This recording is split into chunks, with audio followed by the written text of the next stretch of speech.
As you know, on Sunday night or Monday morning of every week, we post a new expository semiotics explaining why we would choose which lectionary readings. But in these readings, our dream is, and our desire is, to help you read the signs and fondle the details and spot the seminal metaphors, the condensed signs and the stories that are key for preaching to a digital culture. So strap on your seatbelt and join us as we prospect our passages for today.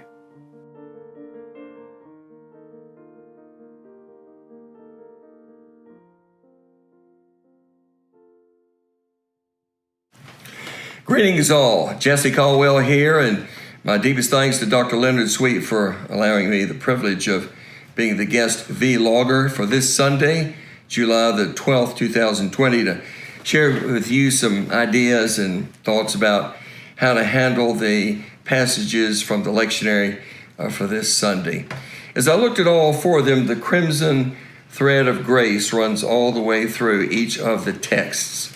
Lynn said 2 weeks ago, I think it was vlog number 15, that in some sense every sermon ought to be about hospitality. Well, I think similarly, every sermon ought to deal somehow or another with grace.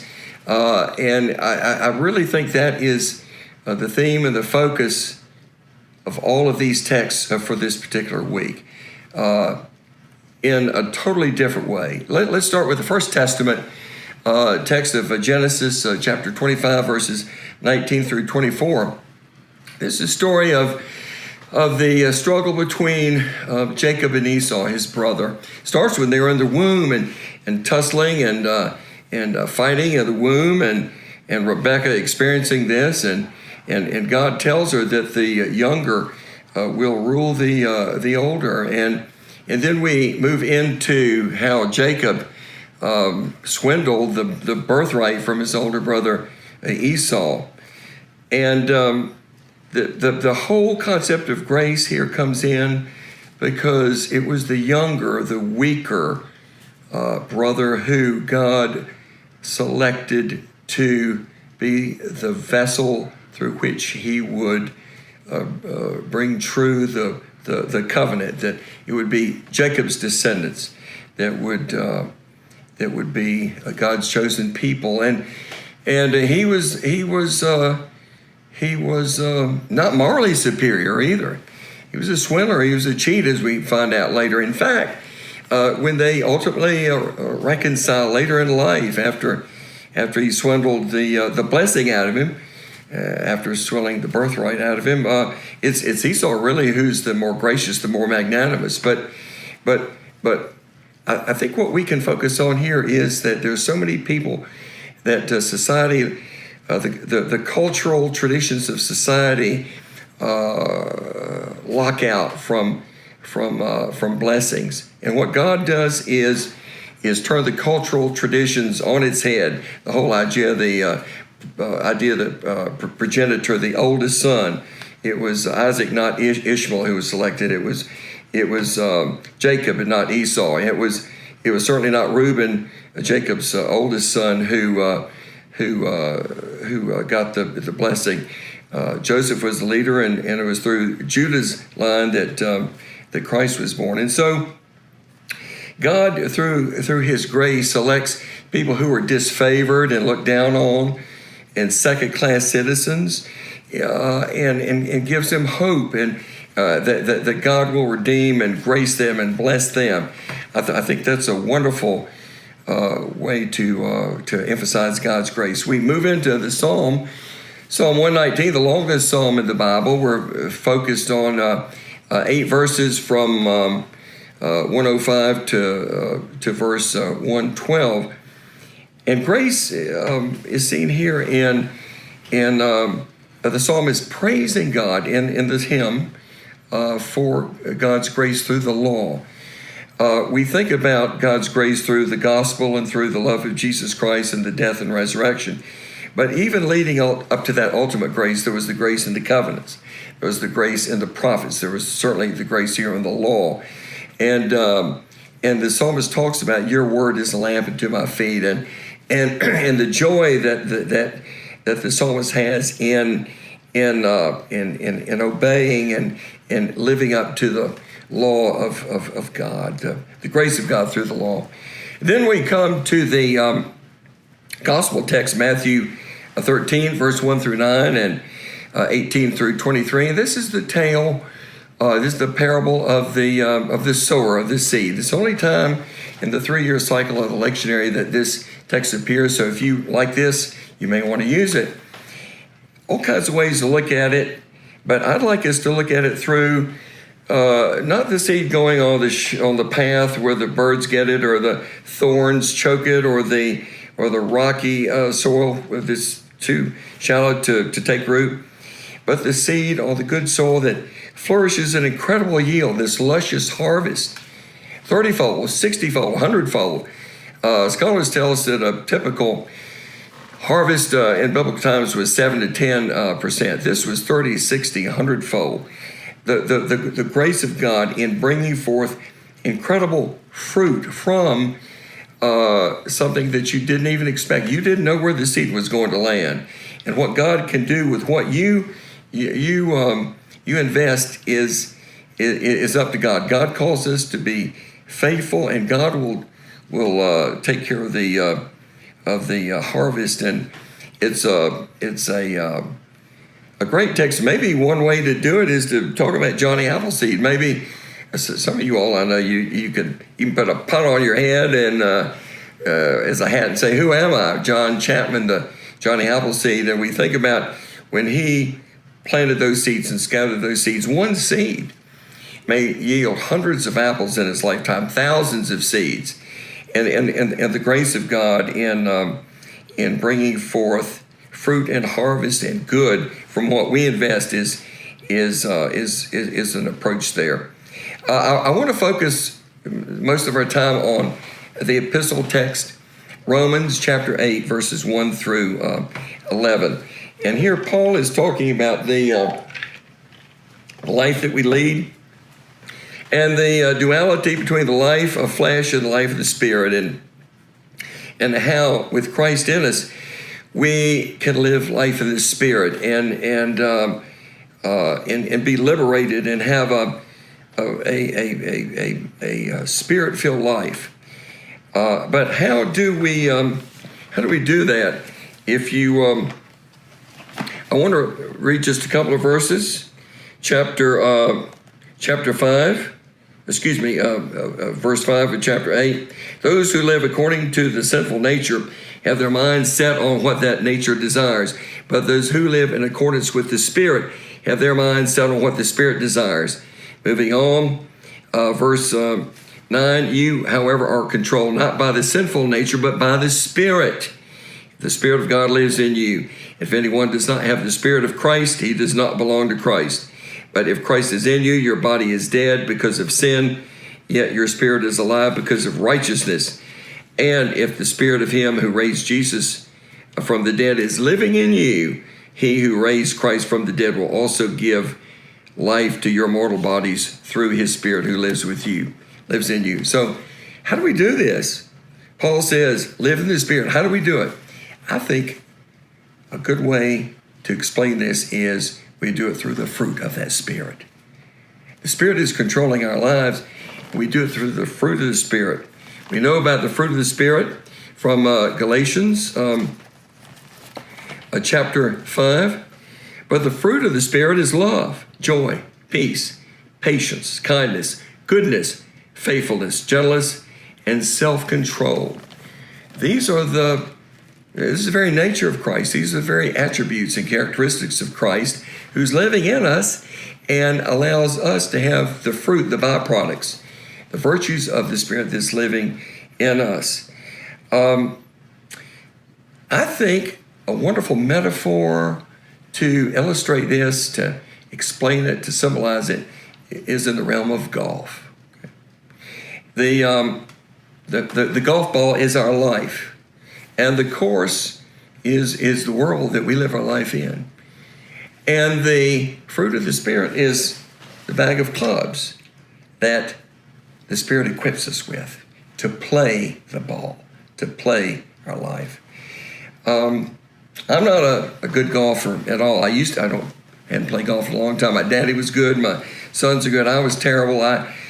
When I would play golf with people, I knew people, I would tell them I'm terrible, I'm no good. They looked at me like I was maybe a card shark, poker shark, or a pool hustler who would, I'm a beginner, I don't know what I'm doing. By the third hole, invariably they were saying, you really are terrible, aren't you? You're awful. And I was. But I know enough about it to know something about the clubs. And that there are the woods and the irons, and then the specialty clubs, the wedges and the putter. The woods are made of different wood now. It's pretty much persimmon. It used to be apple, beech, pear, even dogwood. The irons, zinc and iron and different kinds of steel, carbon steels, stainless steel, different kinds of aluminum. So there are different materials that make these up, because my kindness may be different from your kindness. My peace may be different from your peace, even though it's all fruit of the Spirit. And there are the hybrid clubs too, combination of woods and iron, just like we have hybrid fruit. But we're going to focus on 9 fruits of the Spirit. There are 14 clubs that you can have through regulation in your golf bag, but we're going to focus on 9 because they're 9 fruits of the Spirit. The Latin Vulgate Bible added 3 more for 12. It added charity, chastity, and modesty.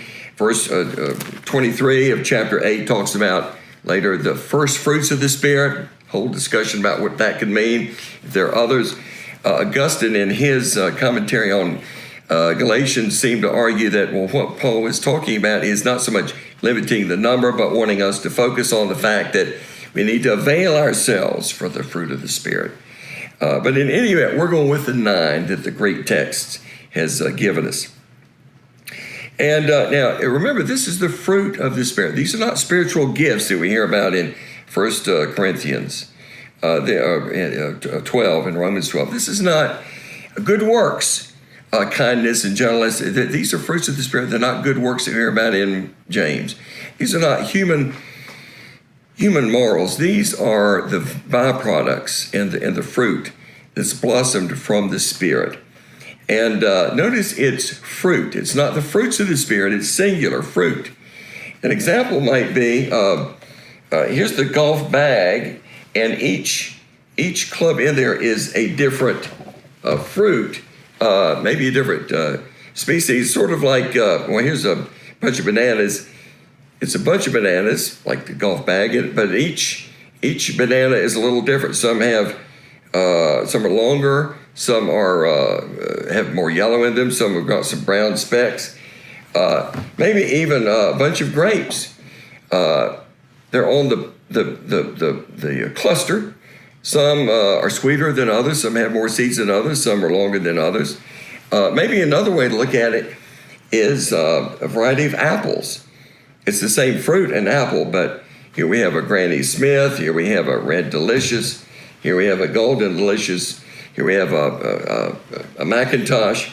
And so my point is that it's the fruit of the Spirit, it's not the fruits of the Spirit. So I'd like to suggest some ways that we could consider each club to be a metaphor for the particular fruit of the Spirit.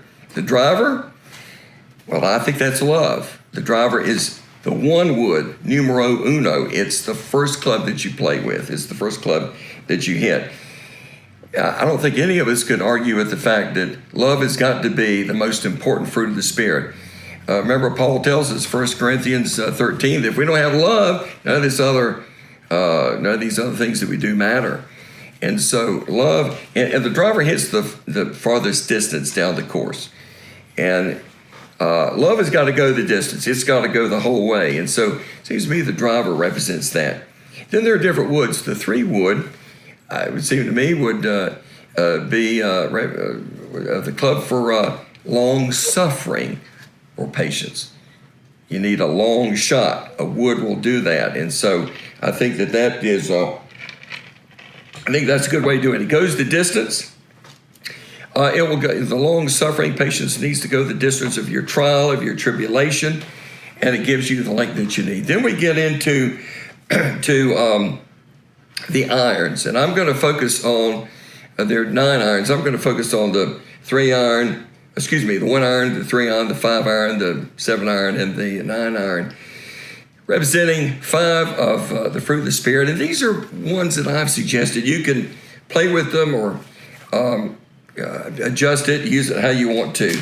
Seems to me the 1 iron could represent faithfulness. Jesus says that faith can be mustard seed small. Well, the 1 iron is a small number 1, but it has distance. And so if you've got faith, that will take you the distance. And so this iron gives you the longest distance down the fairway. Maybe the 3 iron is peace. You need a shot that's going to keep you in the middle, down the fairway, out of the woods. You can't be exhibiting peace if you're worried about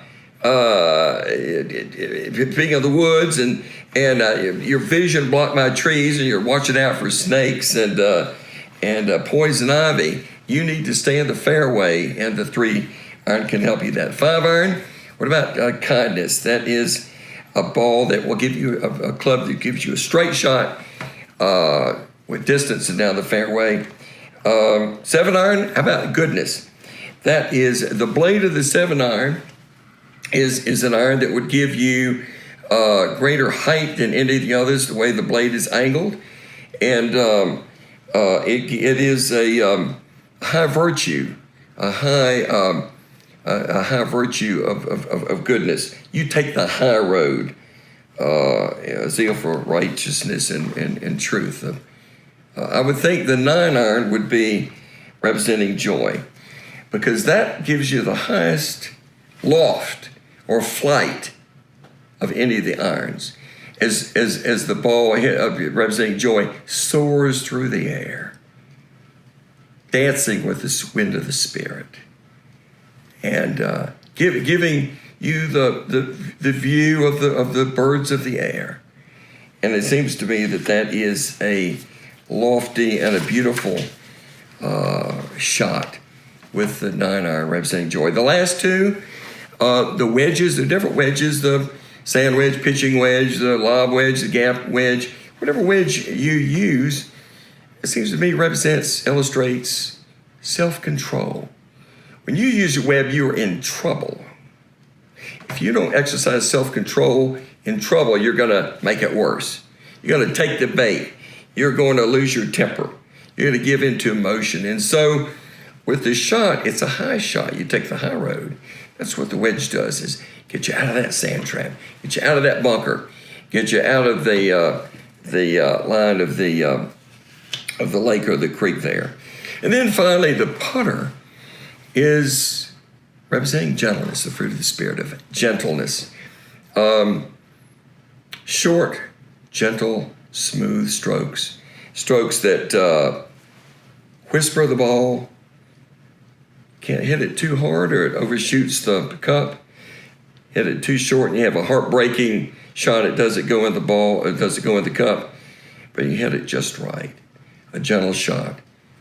And it kisses the pin before it drops in communion with the cup. So you can play with these any way you want to. And as I said before, your fruit of the Spirit is different from mine. I say that, for example, this is a set of clubs of my friend Richard Abernathy, Judge Abernathy, but I've got my own clubs in here. Here, for example, is a club that belonged to my daddy in the 40s, a Sam Sneed with a wooden shaft. And here is a club that he had custom made for him. My daddy did. It's got his name on it. And he had this back, I think in the late 70s. That was popular back then. Custom made for him. They're all different. One of my favorite, this is my grandfather's Calamity Jane putter from the 20s. That's the putter I always used when I was playing golf. And so all the clubs are different. Some are shorter, they have different grips.